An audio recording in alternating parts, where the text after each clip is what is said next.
अपने ज्ञान का ज्ञान अकल नहीं है, आपको जानकारी नहीं है ना, आपको जानकारी नहीं है, संभल कर रखिए सर, अकल नहीं है, आपको जानकारी नहीं है, फिर भी बेस्तू किधर? नहीं, आपको, आप एंकर हो गए बैठ गए हैं, तो इसका मतलब आप कुछ भी वहां से टिप्पणी कर दें। मुझे आप बोलने देंगे या अपनी मानसिकता को आप दिखाना शुरू कर दिया? मैंने अपना पनीर को हलाल करना पड़ रहा है, ये तो सर अति हो जाएगा सर। पनीर हलाल नहीं किया जाता सर, पनीर के लिए कोर्ट चाहिए। संगीत रागी सर उस पर और रोशनी डालिए, बड़ी इंपॉर्टेंट बात। नहीं, आप नहीं रखते हैं, आप बायसनेस। इतना बड़ा युद्ध हो गया और हम सब ने मिलकर मजम्मत की उन सुअर मानसिकता के लोगों की जिन्होंने पहलगाम में नाम पूछकर गोली चलाई, और भारत ने डेलीगेशन भेजा पूरी दुनिया में, और भारत के सांसद गए, उन्होंने कहा कि साहब हमारे क्या, हम लोग इसलिए इसका विरोध कर रहे हैं कि नाम पूछकर गोली मारी गई, और हकीकत में ऐसे सुअर टेररिस्ट, उनका विरोध होना चाहिए। लेकिन अगर कहीं विदेशों में किसी डेलीगेशन से वहां ये पूछ लिया जाता कि आप क्या, तो पतलून उतार के चेक किया जाता है, और नाम पूछकर कोष का थैला चेक करके मारा जाता है, तो डेलीगेशन के लोग जवाब क्या देते? ये जितनी काबिलियत थी सब घुसी रह जाती। अगर किसी ने पूछ लिया होता कि भारत में पैंट उतार के चेक किया जा रहा है, जवाब क्या देते? मोदी जी से मैं पूछ रहा हूं और योगी जी से पूछ रहा हूं, सरकार अपना आदेश दे वो अलग की बात है, लेकिन जो लोग सरकार से जुड़े लोग नहीं हैं, गुंडे हैं, बदमाश हैं, डकैत, लुच्चे, लफंगे लोग, अगर इस आड़ में जाकर लोगों की पैंट उतरवा के चेक करेंगे, नाम पूछकर मारेंगे, तो उन आतंकवादियों में और इन आतंकवादियों में फर्क क्या, मुझे यह बता दीजिए। सवाल पूछ रहा हूं, अगर पूरे विदेशों में, भारत की एम्बेसी में जो दुनिया के देश हैं, अगर ठीक है, क्या आप ये कह रहे हैं कि सरकार का जो फैसला है, निर्देश है, उस पर इतनी कोई आपत्ति नहीं है? ठीक है, सरकार की जिम्मेदारी बनती है, अगर सरकार को लग रहा है सही कि भाई इस तरीके का फैसला लिया जाना चाहिए, तो ठीक है। आप ये कह रहे हैं कि आपको असली आपत्ति ये सरकारी आदेश पर, जिस तरीके से कुछ लोग, अरे मेरी बात तो सुन लीजिए, पूरी हो जाने दीजिए मैडम, मेरी बात तो पूरी हो जाने दीजिए। क्लैरिटी चाह रही थी ना, इसीलिए आपने मुझे बुलाया क्यों है? यह घटना कहां की है? मुजफ्फरनगर की। यह घटना है मुजफ्फरनगर की, और मैं तो उस गुंडे का नाम भी नहीं लूंगा जिसने किया है, वो गुंडी मानसिकता का आदमी, उसको मैं बता रहा हूं। मुजफ्फरनगर में एक गांव है शेर नगर, उस शेर नगर में सुनील सूद और उनके कारखाने का स्लाटर हाउस का नाम है अल नूर। वहां जाके क्यों नहीं कह रहे हैं कि अल नूर हटाकर वहां पर किसी ब्राह्मण के नाम पे या ठाकुर के नाम पे रखो? सुनील सूद रख सकते हैं अल नूर, सतीश सब्बरवाल रख सकते हैं अल कबीर। बात समझिएगा। कोई और हिंदू बिरादरी का आदमी अल अरेबियन रख सकता है, ठीक है, लेकिन फैसल जो है वो भारत नहीं रख सकते। आसिम वकार जो है वो इंडिया नहीं रख सकते, उनको आसिम वकार लिखना पड़ेगा।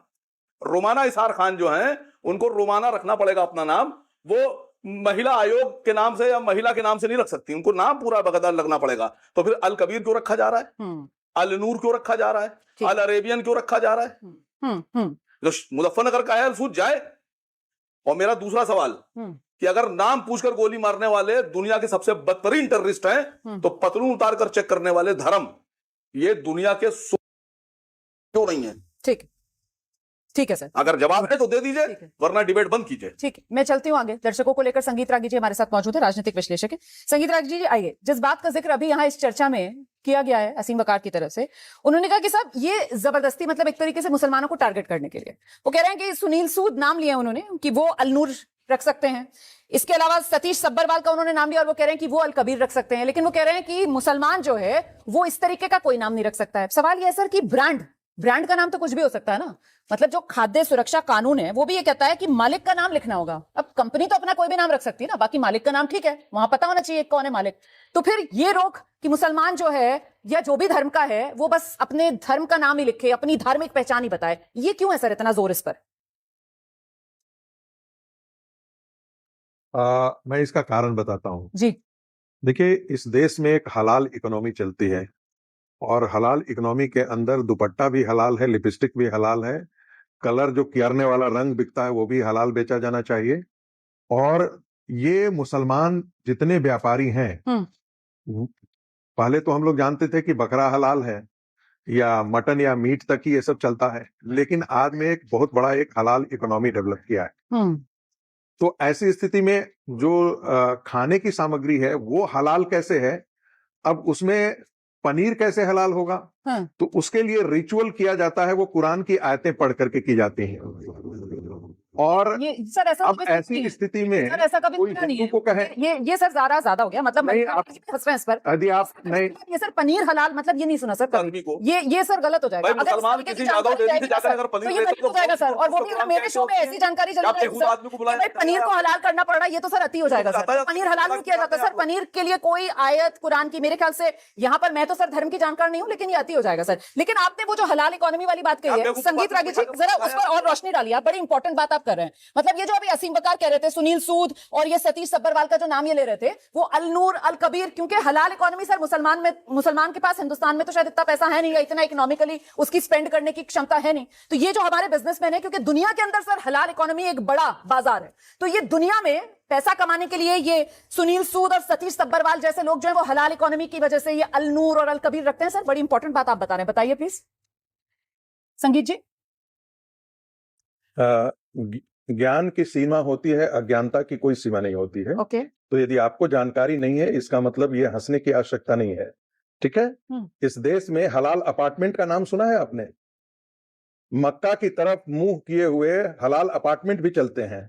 इस देश में हलाल हॉस्पिटल का नाम सुना है आपने? यदि आपको जानकारी नहीं है तो जानकारी पहले कर लीजिए, तब आप टिप्पणी किया कीजिएगा इस प्रकार की। दूसरी बात, हलाल लिपस्टिक आपने सुना है, जो आप लिपस्टिक लगाती हैं? हलाल दुपट्टा आपने सुना है? हलाल सलवार आपने सुना है? हलाल गारमेंट्स आपने सुना है? जो हलाल गारमेंट्स क्या होता है, उसमें इस्लामिक रिचुअल्स रिसाइट किए जाते हैं। जब आपको पता नहीं है तो इस प्रकार की या तो आप टिप्पणी मत किया करें, नहीं तो ध्यान से पहले सुन ले जाओ जितने आदमी बोल रहा है, क्योंकि मुझे लगता है कि आप भी मैं जानता हूं इसलिए मैं कह रहा हूं। नहीं संगीत रागी जी सुनिए ना प्लीज, एक मिनट रुकिए। आपने ज्ञान आपको अकल नहीं है, आपको जानकारी नहीं है ना, आपको जानकारी नहीं है, संभल के रखिए सर। अकल नहीं है, आपको जानकारी नहीं है, फिर भी बेस्तू के नहीं, आपको भाषा भी आपको भी ज्ञानता, जब आपको जानकारी नहीं है, लिमिट में सर, थोड़ा आपको हलाल इकोनॉमी की टके भर की जानकारी नहीं है, हाथ जोड़कर आपसे टके भर की आपकी जानकारी नहीं है, किसमें अकल है सर, इसका आकलन आप मत कीजिए प्लीज। मैं जानती हूँ आप प्रोफेसर हैं, सुनिए पहले प्लीज सर। यहाँ पर कोई टेस्ट नहीं दे रहा है अपना, और अकल पर मत आइए सर, क्योंकि आपसे भी मदद करिए। पूछा जा सकता है कि आप भी इस्लामिक स्कॉलर नहीं है सर। आप जो बातें यहाँ पर कर रहे हैं, आपके सामने भी अगर 4 इस्लामिक स्कॉलर आ जाएंगे सर और वो आपसे सवाल जवाब कर लेंगे तो आप भी घिर सकते हैं सर। तो यहाँ पर ज्ञान और अज्ञानता जो है सर, उसमें वाकई में कहीं किसी का सीमा नहीं है, ना ज्ञान की सीमा है ना अज्ञानता की सीमा है। इस बात से मैं पूरी तरीके से आपके साथ सहमत हूं सर। लेकिन सर किसमें कितनी अकल है इसका सर मुझे तो मत दीजिए संगीत रागी जी। इसीलिए मैंने आपसे सवाल पूछा था कि आप यहाँ जो फलसफा आगे बढ़ा रहे हैं उसी से जुड़ा हुआ सवाल था। हलाल इकोनॉमी, ये अल नूर और अल कबीर, ये उसी हलाल इकोनॉमी की वजह से नाम रखे गए हैं। मुझे आप बोलने देंगे या अपनी मानसिकता को आप दिखाना शुरू कर दिया आपने? मैंने अपना स्टैंड आप मुझे अपनी बात कहने के बीच में ही आपने टोपी से नहीं, आप नहीं रखते हैं, आप बायसनेस शो करते हैं। पहले मुझे अपनी बात कर लेने दीजिए, उसके बाद आप पर सवाल कीजिएगा। मैंने बोला जब आपकी जानकारी नहीं है तो फिर आपने टिप्पणी, आपको सुनना चाहिए था पहले, या आप पूछते हैं हमसे। तो ये ज्यादा हो गया, कम हो गया, ये करने का बेतुका सवाल करने का क्या है? आप एंकर हो गए बैठ गए हैं तो इसका मतलब आप कुछ भी वहां से टिप्पणी कर दें। आगे सुनिए, इतनी मेरी जानकारी है सर, और अपनी जानकारी के आधार पर मैंने कहा है, सुन लीजिए, मैं पूरी गारंटी के साथ इतनी जानकारी के साथ कह रही हूं सर कि पनीर हलाल इस्लाम की आयतें पढ़कर ऐसा कोई प्रावधान नहीं है। जानकारी बेवकूफी है, आपको जानकारी नहीं है, पूरी जिम्मेदारी के साथ आपको जानकारी। मैंने इसीलिए कहा कि आपको टके भर की जानकारी नहीं है। अब सर मैंने फिर आपसे कहा कि आपको टके भर की जानकारी नहीं है कि कितनी बड़ी हलाल इकोनॉमी है, मैं हलाल कितनी बड़ी हलाल इकोनॉमी है। सुन लीजिए दूसरी बात, टके पर आ गए। आइए सर, आप बताइए सर, बताइए सर। मैंने कहा तो सर आपने सुनना। दूसरी बात, हमें एक यदि कावड़िया यदि जाता है, एक मुसलमान को अपनी पहचान छुपाने की क्या आवश्यकता पड़ती है? क्यों पहचान छुपाना चाहता है भाई?